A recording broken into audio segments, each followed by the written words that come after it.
Okay guys, I am going to replace this side splitter. It finally came in from RPI. Took maybe 2.5, 3 weeks to get the splitter in. After I hit the timing box and caused all the damage over here, I just called the owner, told him what happened, and thought I was gonna have to buy a whole set. You know, so I was gonna wait for Black Friday to buy a set, but I talked to him and was able to order just the one piece. It was like $250, something like that. So in hindsight, this could have been a lot more expensive if I had damaged the door or anything else on the frame. But I'm basically gonna I'm not even gonna jack the car up. I don't think I need to, because I've already drilled the holes from the previous one, so they should line up. Now, if they don't line up, then yes, I'll have to do something with lifting the car in the air, but I just pulled the car as close to that side of the garage as well as I could without hitting anything. And these are just 7mm bolts that are connecting the splitter into the frame. So I'm just gonna take the 7mm bolts out, and I'm gonna take this back mud flap splitter thing, attachment point off as well, and then should be good to go. So here's repairing the Corvette. Okay guys, here's the before and after. Here's the crashed, screwed up one side splitter that I hit the timing box with, and above is the new one. I'd say the quality is pretty good between the two of them, considering they did come from the same manufacturer, but I think all the holes should be about the same. Yeah, there's just some of this phone tape in the way. Yeah, the holes look to be... Yeah, I think we're good on the holes. So next we'll be installing the new side splitter. Now, if I was doing a fresh install, I would have to hold up the splitter and, you know, start at one end and then go to, like, you start with the back. I think you do these 3 holes on the bottom are already on the car.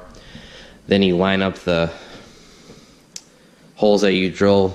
You don't drill, but yeah, I guess you do drill your holes through the bottom side skirt. Then you attach the back. So since my car, I've already installed these, this isn't a new install, I shouldn't really have a problem. I'm probably going to do the front, one of the fronts, one or two of the back, because there's 2 holes here, right here, and these 2 holes attached to the back of the splitter, that little like mud flap that comes down from the ZR1 stuff. And as you can see, these holes actually like to break, so what I have some little clips that I'm going to use, and I'll put those on the back. I'm gonna use those little clips, and that way the screw has something to anchor to.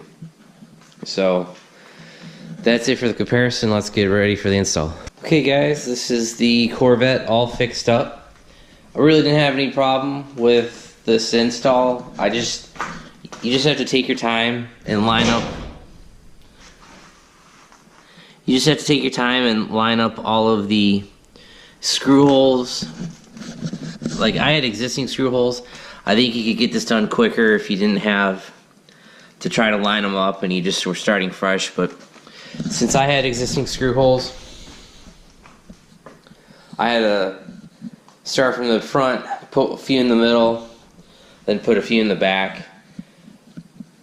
All you really need is a 7mm ratchet and socket and ratchet. That's really all you need. The instructions are pretty simple. Just line up for the front, line up the back. Now the front's got 2 or 3 holes that line up with the factory plastic shroud and fender. You know, there's already existing holes there, so those line up. And then, you know, start your way. Put one in the middle, put one in the front, put one in the back. Don't screw them all the way down, because you're going to need to line up this back. The back, as you can see, you got the splitter, and then it ties into the 2 screws on the bottom. That's the splash guard, mud flap, whatever you want to call it, reinforcement that just holds it all together. And sorry for the dirt. I haven't washed this car since I hit that timing block, so it's probably been a month since I've washed the car, but that's it. I mean, you know, the car is back in one piece and it's looking pretty good. If you guys have any questions on installing a ZR1 side splitter on your Corvette, let me know. Here's another view of the splitter before you install. Like I said, you got 2 holes up front, this one and that one. They line up with the factory underpinning where there's already screw holes. You drill a hole, you put a hole there for an additional support, and then you see all the ones on the side.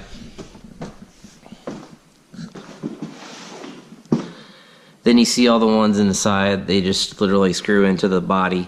They're every, what is that? Probably every 4 or 5 inches. And so it makes it really strong. So I wouldn't step on the thing or you'll break it like this one, but you know, every 4 or 5 inches you'll put a 7mm screw in that comes with the kit, and it drills right into the fiberglass. And on the back, like I showed a little bit earlier, you got these 2 holes that you tie into that reinforcement mount. Now, mine, these you can see are snapped. I actually ended up getting a little clip from Lowe's, and it happened to match the 7mm thread bolts screws that came with the kit, and I used those to reinforce tying, pulling these 2 pieces together as one piece. So if it snaps like this one did, don't worry about it. Just get that reinforcement little plate thing, screw that into, and you'll have something to tie into for triangulation and strength. So that's about it. Thanks. Here are some comparison pictures between the broken splitter and the new splitter. Overall, the install was pretty easy, and thankfully I got the Corvette all fixed up. Thanks. Thanks for watching my video, and if you haven't already, please subscribe.